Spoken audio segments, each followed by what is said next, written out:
Wow! Mesdames et messieurs, bonjour et bienvenue sur Nyans Reborn, troisième du nom, Nyans Reborn 3.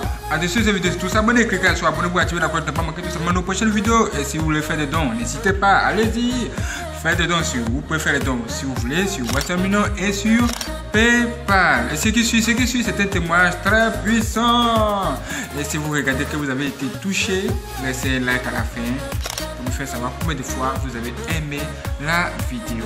Et nous vous donnons rendez-vous pour la vidéo qui va suivre. Un autre témoignage encore plus puissant que celui-ci, qui va sans doute vous étonner. Professionnels, on se revoit.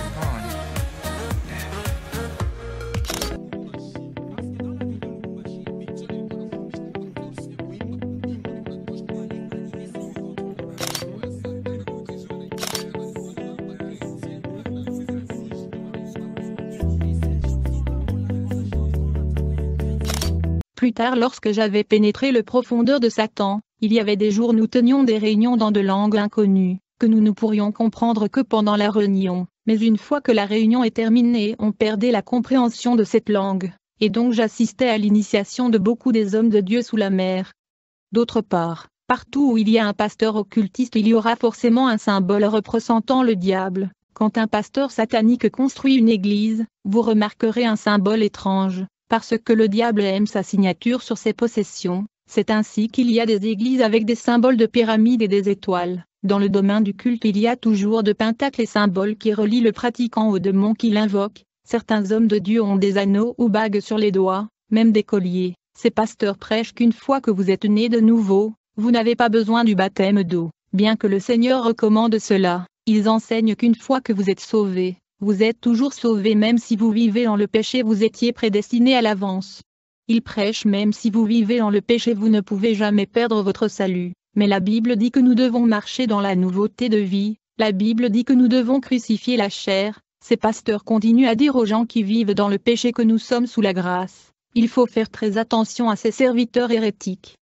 Et donc après ma consécration sous la mer et mon mariage avec la sirène Linda, nous sommes allés dans une dimension dans le monde aquatique de Satan, appelé le monde cellulaire. En fait, c'est dans cette dimension et royaume océanique que le serveur global de la technologie du téléphonie mobile est situé. Je veux dire tous les appels téléphoniques et communications sur la Terre passent par le serveur global qui est situé dans le monde cellulaire qui est sous la mer. C'est ainsi que tous les SMS, appels, textes, messages sur la Terre sont enregistrés dans ce monde de sirènes océaniques. Frères et sœurs, la technologie du téléphonie cellulaire provient du monde sous-marin, et plusieurs réseaux téléphoniques sur la Terre sont contrôlés depuis le monde des eaux. Au fur et à mesure que je voyageais avec Linda dans cette dimension sous la mer, finalement je fus nommé représentant du monde cellulaire en République démocratique du Congo. Tous les réseaux téléphoniques de notre pays travaillent en collaboration avec ce royaume sous-marin, appelé monde cellulaire ou monde satellite. Si vous êtes du pays, vous pourrez reconnaître le code téléphonique de ce compagnie,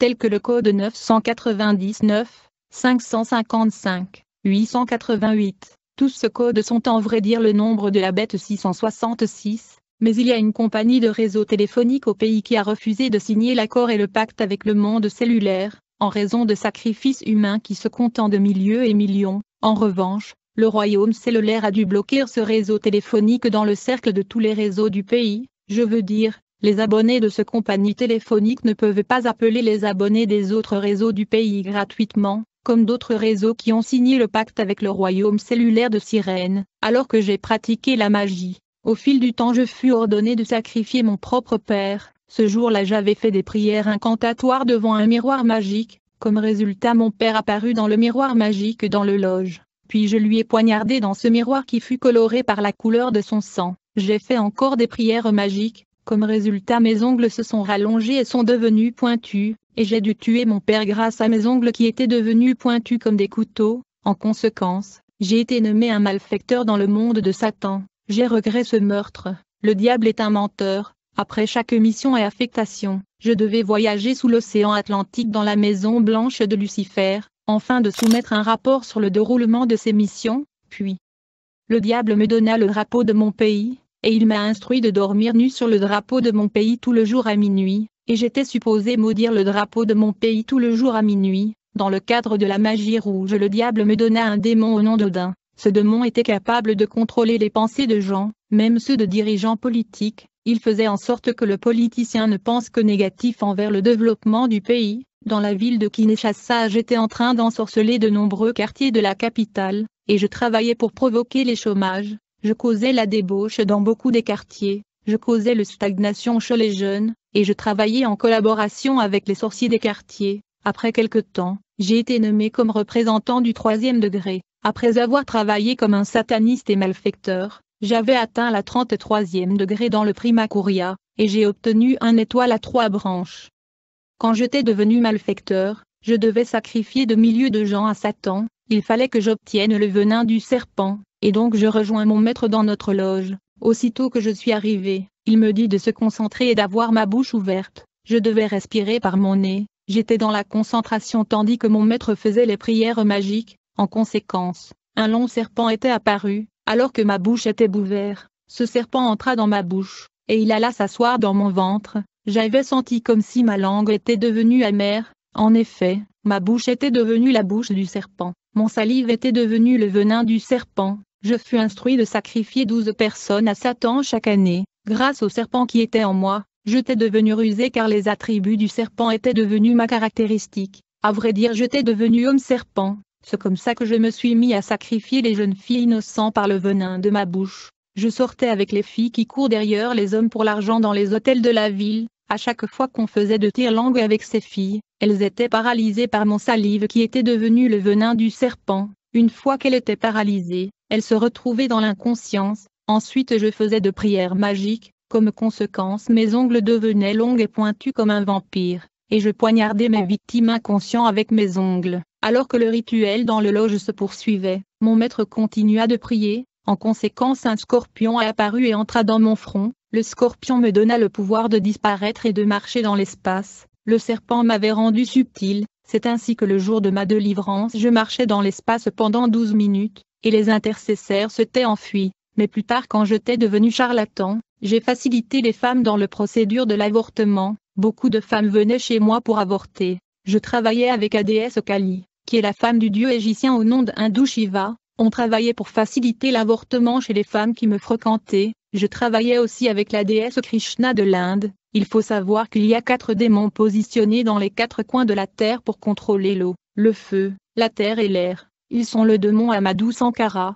le démon Uriel Sankara, le démon Thomas Sankara et le démon Hindou Sankara. Ces 4 démons sont aussi des démons d'infiltration, des démons de suivi et de contrôle. Ils sont des démons qui contrôlent le royaume interdimensionnel du cimetière de la divinité indien Shiva. La plupart des gens qui travaillent au cimetière sont des sorcières. Je collaborais avec ces gens car je passais des jours et des semaines en prière dans le cimetière. En fait, j'étais initié dans les 36 chambres de Shaolin et l'opération Dragon. Comme je le dis, en termes d'avortement, je travaillais avec la déesse Krishna et Kali de la dimension de Dieu hindou Shiva. Alors quand une femme fréquentait notre loge pour l'avortement, je le demandais de carter ses jambes. Ensuite j'ai posé le cercueil sous ses jambes, et puis j'invoquais la déesse Kali, qui est la femme de la divinité hindoue Shiva, le dieu de l'Égypte et de l'Inde. La déesse Kali entrait dans le corps de la femme et elle ouvrait le col. Ensuite l'enfant sortait et tombait dans le cercueil que je mettais sous les jambes de la femme. J'étais supposé boire le sang qui sortait du corps de la femme durant cette opération.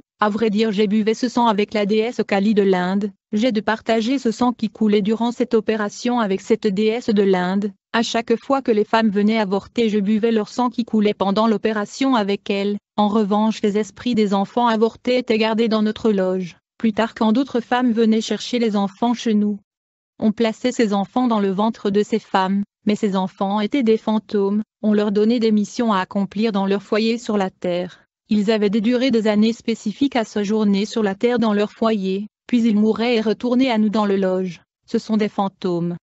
Je me souviens lors de ma première participation au sommet mondial de satanistes en Inde, j'avais vu une rituel de purification qui se déroule dans le temple de l'air, de la déesse Krishna. Les femmes qui subissent ces rituels se faisaient couper les cheveux pendant le rituel dans le temple de l'air, et ces cheveux étaient consacrés à la sirène Krishna. Ensuite ils passaient par des traitements, et ils étaient enfin vendus de par le monde. Mais ces cheveux contiennent des démons et sont consacrés à la déesse Krishna. C'est ainsi que toutes les femmes qui le mettent seront à la merci des démons attachés à ces cheveux. À vrai dire, ces cheveux sont des cheveux naturels, qui viennent de femmes indiennes qui ont subi de rituels dans le temple de l'air. raison pour laquelle ces cheveux ont une odeur corporelle. D'autre part, il y a aussi des cheveux synthétiques, en porcelaine qui sont conçus par des Chinois. Les cheveux conçus par les Chinois à partir de plastique ne subissent pas de rituels comme celles des Indiens qui sont consacrés aux démons. Néanmoins, de nos jours ces industries mélangent des cheveux naturels et des cheveux synthétiques. En tant qu'ancienne sataniste, je conseillerais aux femmes d'éviter les cheveux naturels.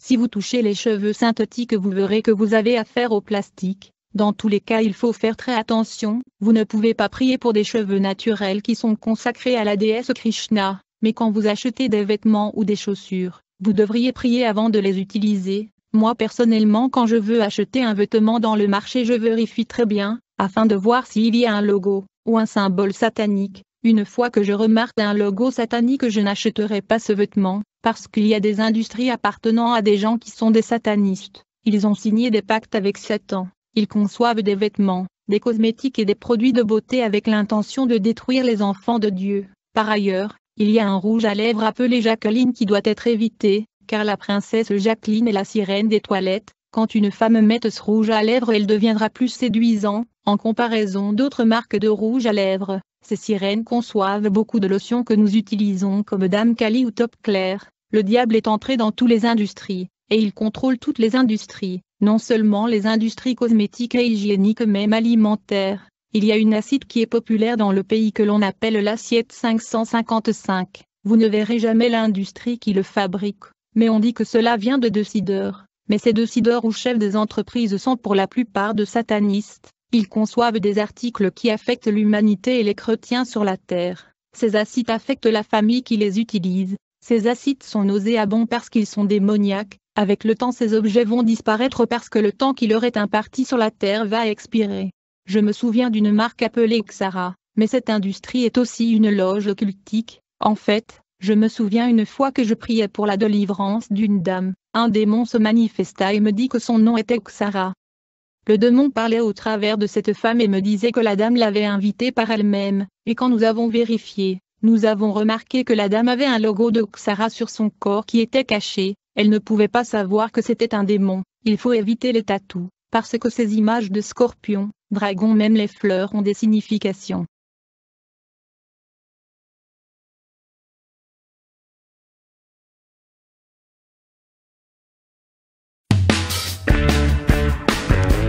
Jésus est Dieu. Oh, Jésus est Dieu. Il est mon Dieu. Ah oui, Jésus est Dieu. Jésus-Christ, il est mon Dieu. Il est mon Dieu. J'ai du bien, Jésus est Dieu. Jésus-Christ, tu es mon Dieu. Jésus, Jésus, Jésus est mon Dieu. Et je l'aimerai tous les jours.